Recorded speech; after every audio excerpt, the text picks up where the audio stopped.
All right. Well, good morning, everybody. I'm Frank Santos. So I am a part of the Pennsylvania Auditor General. So my role within the Pennsylvania Auditor General team is that of the Recruitment Program Manager. So I work within Workforce Development. It's an HR entity. And basically what we're here today to talk about is kind of who we are and what we do. Okay. Give you a little bit of background about myself, and then I'll let my colleagues introduce themselves. Again, Frank Santos. I've been in this role for just over a year now. Prior to that, I had some time with the Department of State. I was a part of the Bureau of Elections and Notaries. I served in two different capacities as an election services coordinator, as well as the acting director for the Bureau of Notaries, Legislations, and Commissions. That's a mouthful. Then prior to that, I served active duty in the military. I was in the Marine Corps for 25 years.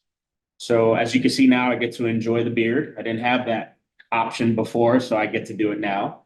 But it served me well because it allowed me the opportunity to kind of get to know people, different perspectives, travel the world, and led me to this opportunity to engage with you all to kind of talk about who we are and what we're about.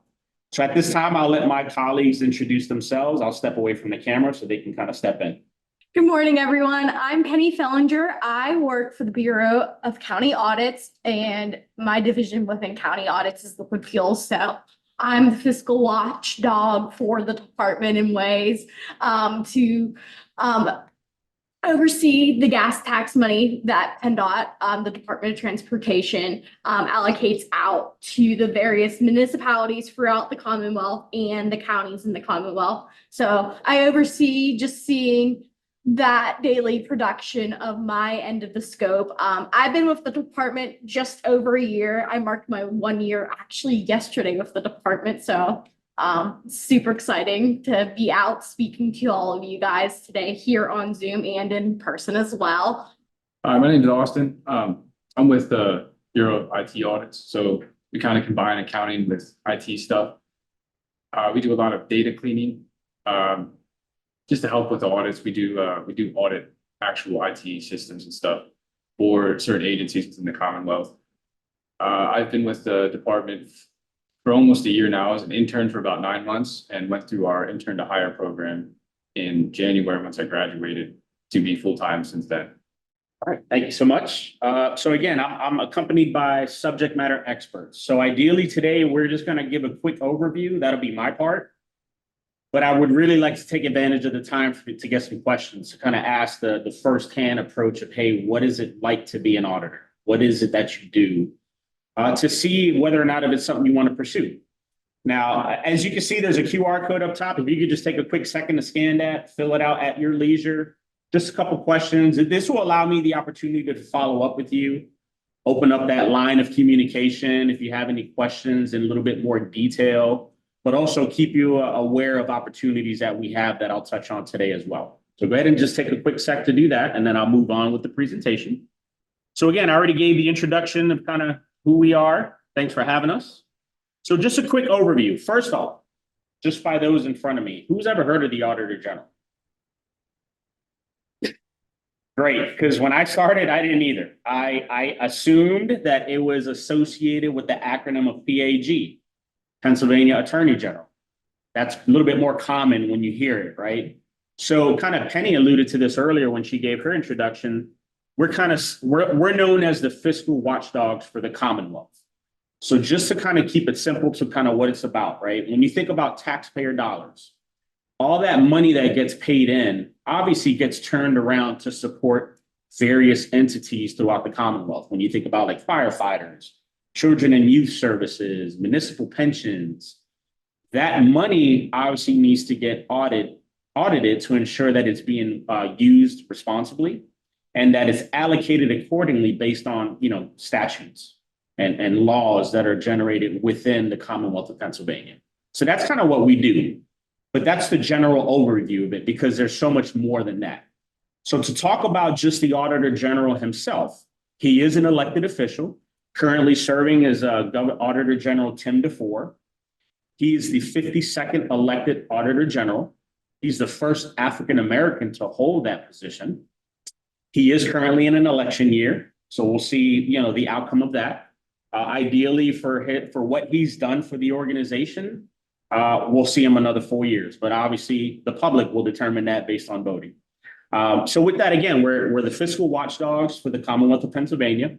And realistically, as it states there, our mission is to improve government accountability, transparency, and the effective use of taxpayer dollars.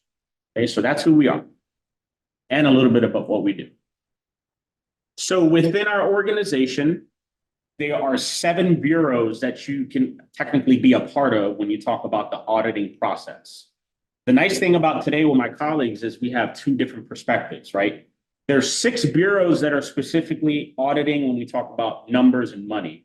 And then the one bureau itself, the Bureau of Information Technology Audits, is which Austin is a part of. So basically, the Bureau of Information Technology Audits supports the other 6 bureaus.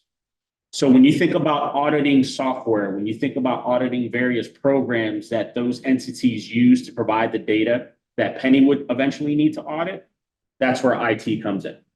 Okay, so it's much more than just looking at numbers as it is auditing the entire process in which they utilize to support that information. Okay, so again, there's a quick overview of the bureaus. So there's various types of audit responsibilities. So the department is legally mandated to perform nearly 4,000 audits each year. So there's 4 types of audits. And as you can see in front of you, I'm not going to get into the details. I'll allow you to read them, but they're broken down by financial audits, performance audits, attestation audits, and lastly, compliance audits. Okay. So we're very involved. We're very engaged in the community with ensuring that taxpayer dollars are being utilized effectively and efficiently as possible. So why are we here today, right? We're here to not only inform you about who we are and what we do, but there's both internship as well as full-time employment opportunities. I'd imagine some of you students are maybe interested in an internship at some point in time here in the near future. Because realistically, right, the purpose of an internship is to kind of figure out what it is you want to do, whether or not if this is something that you're even interested in doing altogether. And realistically speaking, you probably didn't know it was available to you, right? Because how we started out, you didn't even know what the Auditor General is. So that's why we go out there to really talk about, we are a public service. We are a public entity, right? When you think about the government in general for the Commonwealth of Pennsylvania, we know about the governor, right? We know about the treasurer. We know about the attorney general. We are an entity of the government. We fall under the judicial branch. You know, it's under his own jurisdiction for the Auditor General, but we serve the public. So the opportunities that I'm going to touch on briefly today is that of what you see in front of you there on the screen. It's called the Intern to Hire program. Okay. And as Austin mentioned when he gave his introduction, he is a product of the program. The nice thing about having somebody like Austin here is that often when we talk about programs, they kind of sound too good to be true. Like, wow, is it really that good? Yes. And Austin can attest to that, and I'll allow him that opportunity here in a little bit to talk about his experience.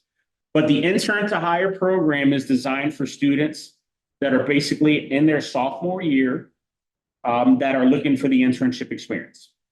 If selected, and again, let me rephrase, sophomores, juniors, and seniors can apply. I didn't want anybody to take away I could only be a sophomore, but you have to be a minimum in your sophomore year to apply for the program, okay? With that said, if selected, it's a paid internship. It's $16.86 per hour. It's a 900-hour internship requirement. Now, that 900 hours, the nice thing about the program is that it's very flexible. Those 900 hours can be attained based on your availability and your schedule. And what I mean by that is this. You can work on the internship in your summer, your fall, spring breaks. You can work on your internship currently while you're studying as a student. It's very flexible with the availability of that because the internship is designed to be remote. So there's no worry for you to, okay, well, we're home headquartered out of Harrisburg, the capital. I need to travel to Harrisburg to do that, okay? That is not the case for an internship. It's designed to be remote because primarily we are a remote workforce for the Auditor General. There are those hybrid opportunities. And what I mean by that is there are various auditees that require that personal connection, that ability to say, hey, I want to have an auditor come on site. Sure thing, we can make that happen because there's auditors throughout the entire Commonwealth of Pennsylvania. Some are kind of strategically located to support counties. So it makes it a little bit more easier to kind of go out and support those auditee sites. You as an intern technically don't have to worry about that. And I say that because they may offer you to come on site as an intern if there is that hybrid opportunity. And if you're able to make it, great. And if you're not, no harm, no foul. Again, the internship is designed to be remote in nature. The nice thing about the internship is that throughout the entire process, you're going to have the opportunity to be assigned a mentor, and you're going to have your leadership structure throughout. And what I mean, the importance of that is that we want you to ask questions throughout the internship. Because often when we think about internships, it's almost like, man, what do I need to know? What do I need to do? We just need you to be minimally qualified, which is that of a 2.5 or better GPA, studying a various amount of fields. So it could be anything from accounting, finance, mathematics, economics, data analytics, computer science, information technology, actuary sciences, statistics. Basically, what I'm getting is that we're looking for critical thinkers. We need individuals that are not only good at looking at numbers, but we also need people that are good at looking at information, breaking it down to its truest form, and then putting a product back together that will allow that auditee to improve upon their processes and or their procedures.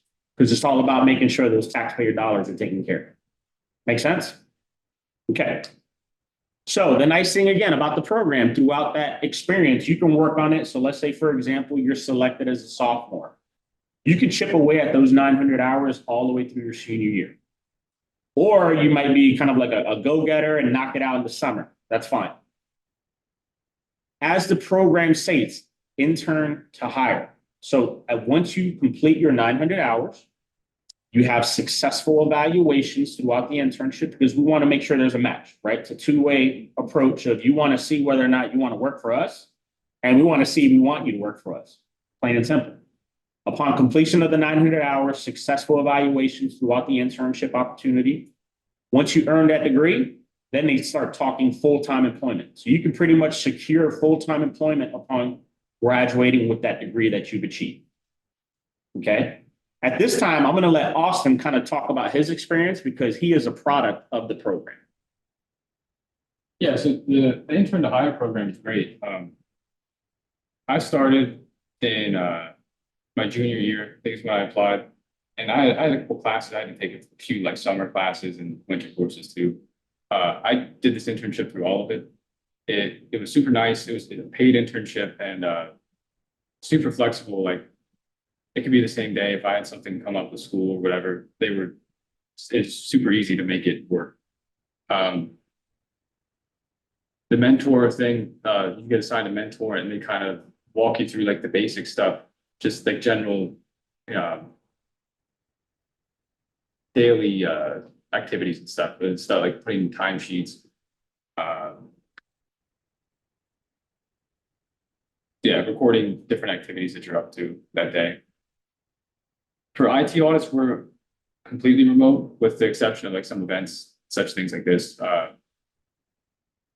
Very small, like Frank said, we support all the other bureaus, but the internship program with them was awesome. I'm not really sure how it is with some of the other bureaus, but I know they're mostly remote, even full-time. Yeah, so coming up to graduation, the process from going from an intern to a full-time new hire, super easy because as an intern, they kind of treat you like an employee to start, like they're giving you real tasks. It's not just busy work that they kind of shovel to you. It's easy stuff to transition to be full-time. And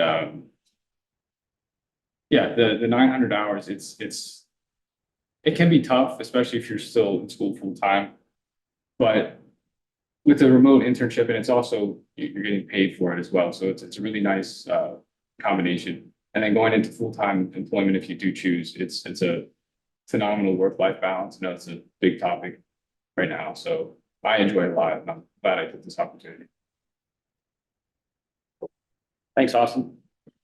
So next I'm going to move on to the employment side, like full-time employment. So we're always hiring.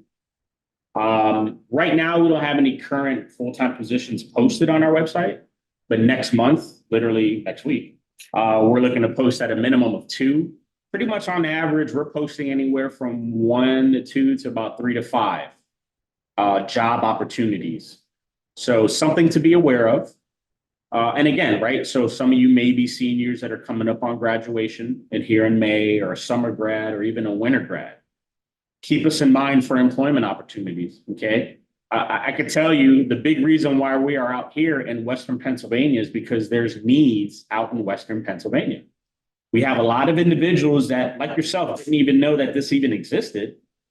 They go out and, you know, they look for a job. Who doesn't, right? You graduate, you want to get into the workforce, you want to gain experience, you want to, you know, start making money, living your life, etc. But often, you know, we kind of fail to think about, well, where are those opportunities lie, right? Do I need to kind of go and stay west in the Pittsburgh area? Do I need to kind of venture out of the state, or do I need to go to Harrisburg or Philadelphia, et cetera? There's job opportunities that you can, wherever you are from, if you currently live here in this town, you can be a full-time employee working for the Auditor General and receiving all those benefits that we are right now, being full-time employee, excuse me. At this time, what I like to do is kind of introduce Penny, because she kind of took it from a full-time perspective process. So I'll let her, you know, take a couple minutes to talk about her experiences. Thanks, Frank. Yeah, so I started the department exactly 1 year ago, yesterday, actually. So just marks my first year with the department.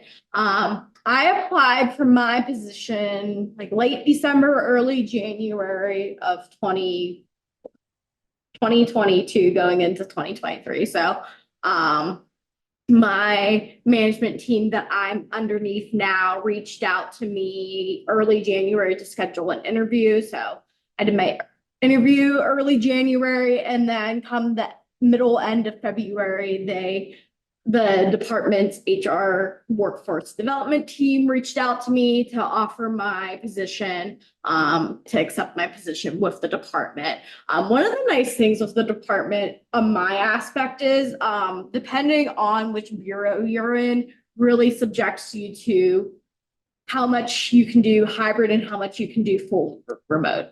COVID has helped a lot in ways, but our department has always been the more like untraditional type job that you work from home. Like most, my direct manager, she's been with the department now for 30 plus years. She's always worked from home.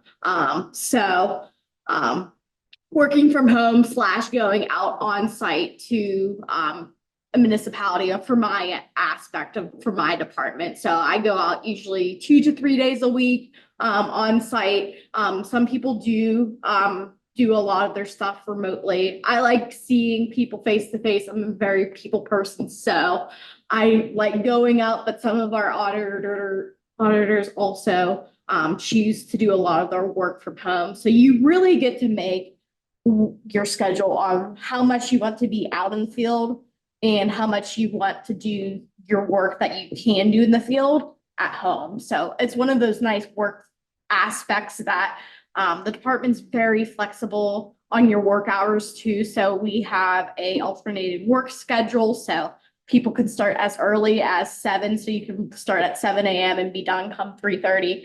I am not that much of a morning person, so I start at 8:30 and I work 8:30 to 5.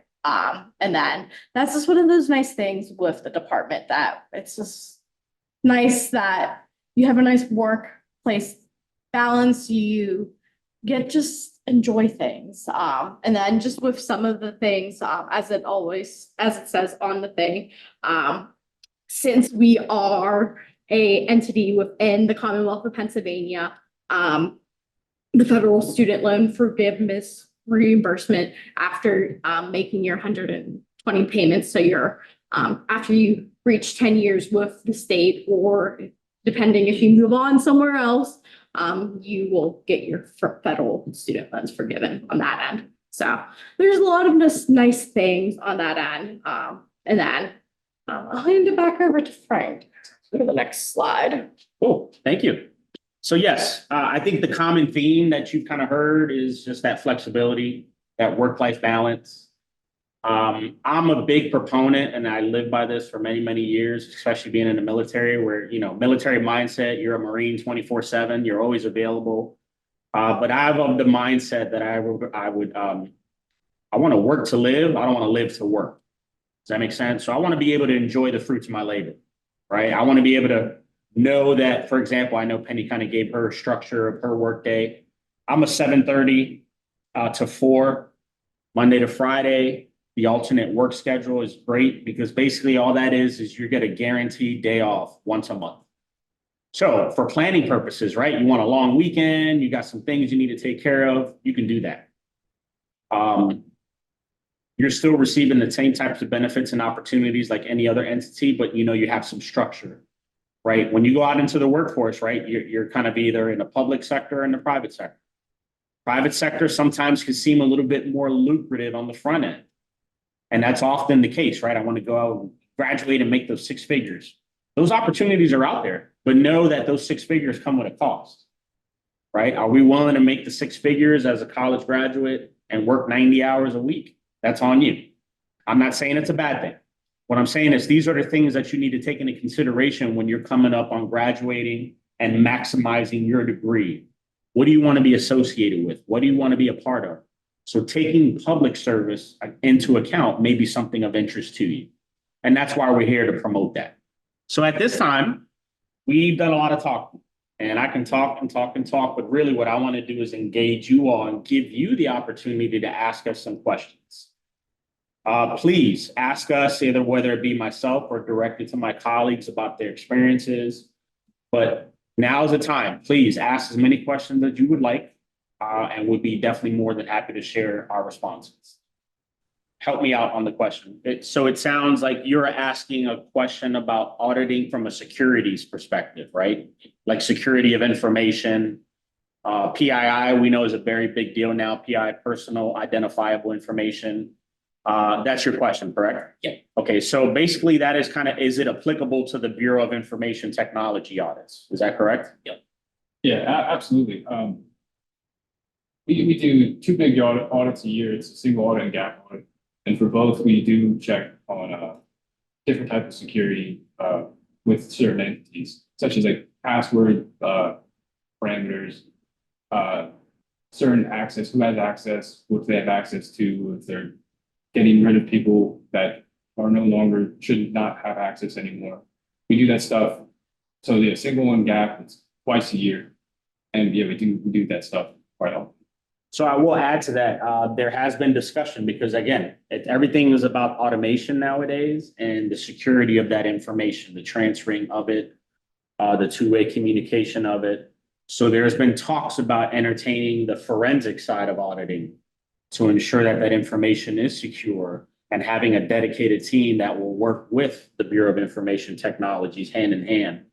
That's in the works.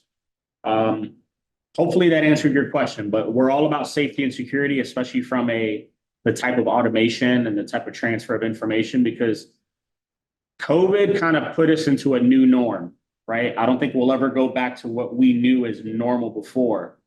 Within the Auditor General organization, as Penny mentioned earlier, there are some bureaus that have been remote since they've started. Okay, so the pandemic didn't really take us there. It just kind of made other bureaus more aware of like, oh, okay, we can actually do this remotely. So we're going to go ahead and continue to do so. But as mentioned, there are hybrid opportunities to continue to work and, be a part of the organization. Did that answer your question? All right. You mentioned about the internship being at least a minimum of a sophomore. Correct. If someone, I know you said there are careers, but let's say if someone were graduating this spring, could they potentially do the internship before the full-time job? Sure. Okay. So the question is like basically minimum qualifications for internship application purposes is a sophomore all the way up into a senior. So the question is, can a senior technically apply now for the internship? The answer is yes. Seniors are more than welcome to apply. And the reason why I say that is because you have up until 3 months post-graduation to fulfill those 900-hour internship requirements. we designed the intern to hire program because quite frankly, we want the best and the brightest that Pennsylvania has to offer. Lack of a better word, we're tired of seeing you guys leave, right? We want to keep you in the Commonwealth. And in order to do that, we want to ensure that your internship experience aligns with your needs. Too often the case when we think about internships, it's that old mindset of, hey, go grab me a coffee. Hey, go file the papers. That's not the internship experience, especially from a remote. How are you going to get somebody coffee and you're working at home, right? But realistically speaking, you're getting hands-on experience of what it's like to be an auditor day to day within that bureau. You're either prepping for an audit, you're hands-on conducting an audit, you're analyzing the results of an audit, you're looking at past audits to prepare for a future audit. You're constantly engaged in learning and knowing what it's like to be an auditor to work for the Commonwealth of Pennsylvania as an auditor general. To answer your question? Yes, thank you. Frank, it's Rhonda. I have one because our students often ask about this when they're meeting with their career coach. What are you looking for in a resume, in the interview for a student who is applying for either the internship or a job, whether they're accounting or finance student or a technical major? Okay, great question. So what are we looking for? Again, I'll just touch on the prerequisites again, 2.5 or better GPA, cumulative. You're on track so that if you were to be accepted for the internship, you would have at a minimum 60 credits, which is why we say sophomores and above. Now, each bureau is responsible for their own hiring. And again, there's 7 bureaus, okay? I can tell you, generally speaking, when we look for the application itself, first and foremost, follow the simple directions when we ask you to apply. We have 2 links that I can share here. It's actually been shared already, but there's 2 links to apply for the internship application. They're alive up until April 15th. So technically, if you're interested, you can apply right now. With that said, from a resume perspective, the biggest takeaway that I can offer is competency-based type resumes. And what I mean by that is this: focus on selling the intangibles of yourself and how your experience has correlated to some type of process or improvement with that experience, if that makes sense. For example, let's say you were a part of a club here on campus, and at the time you were put in charge of recruitment, kind of generating that awareness for the club to increase participation. Because right now there's only 5 of you.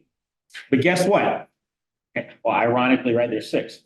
But so let's just say, right, you were put in charge of, hey, we want to grow this club and make it more known and more prominent within not only California campus, but maybe Edinburgh and Clarion, right? So that resume can reflect, hey, I was in charge of recruitment for my club.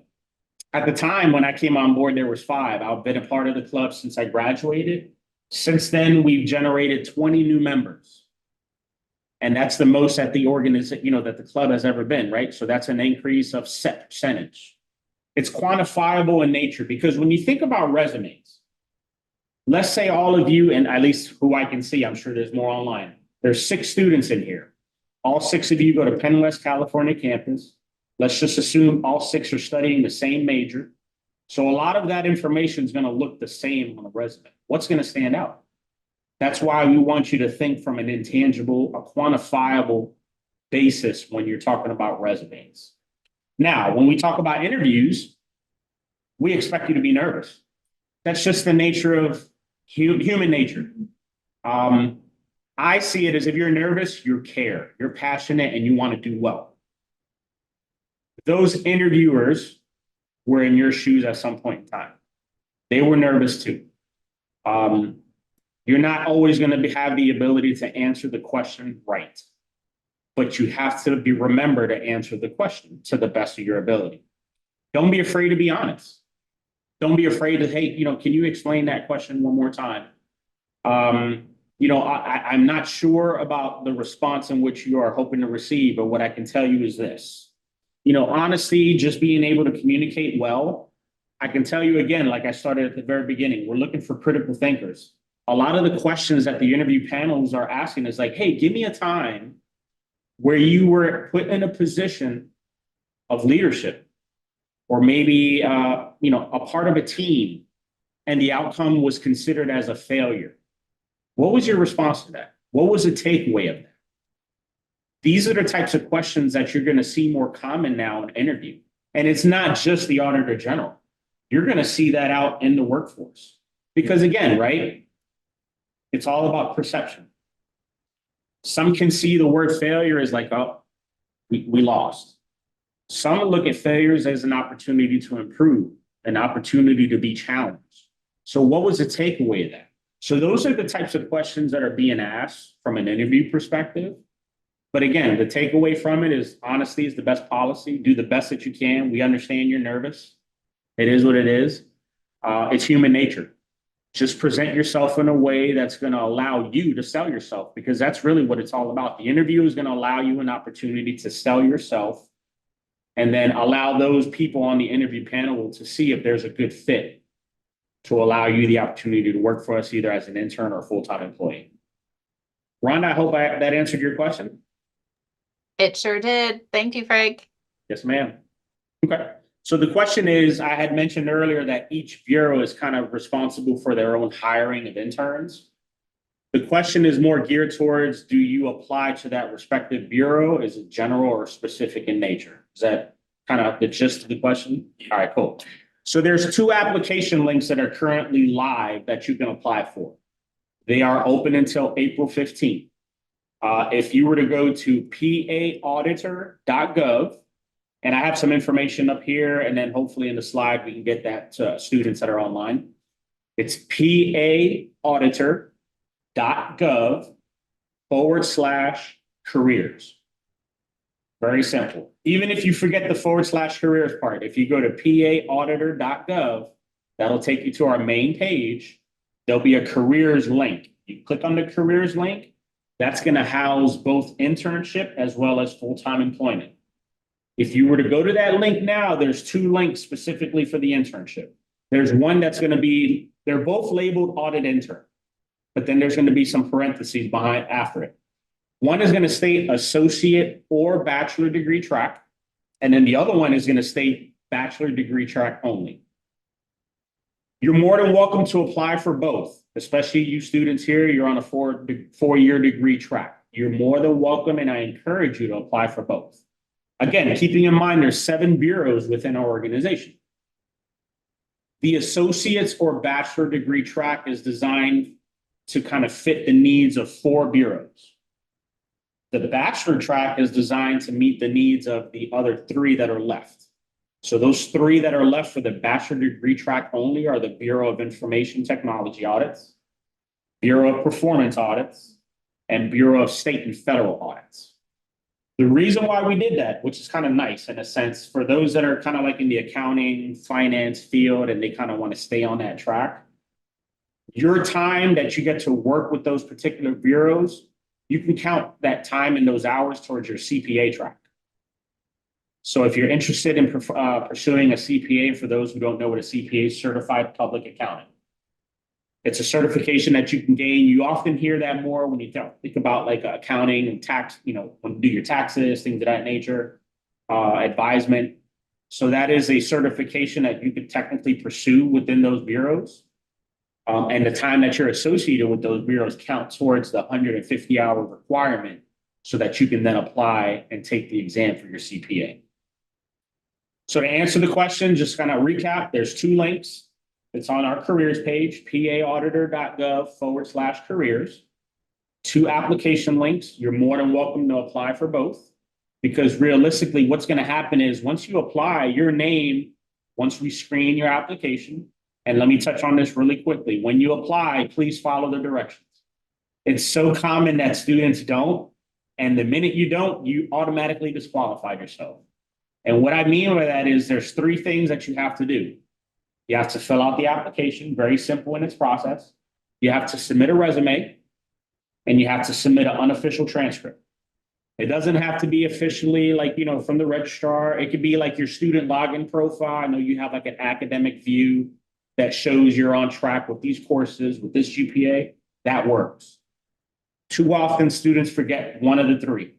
And I can tell you, the minute you forget one of the 3, You just now disqualified yourself. You won't even get considered. So please remember that. Very simple. But I wanted to stress that because I'm part of the screening for the intern applications. I'm not part of the hiring, I'm part of the screening.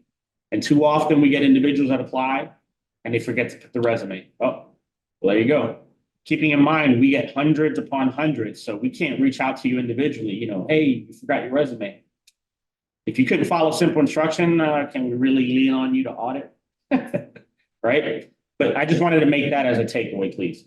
Now, keeping in mind, when you apply, once you're qualified, you're eligible for every bureau at that point, whether it be the 4 or the 3.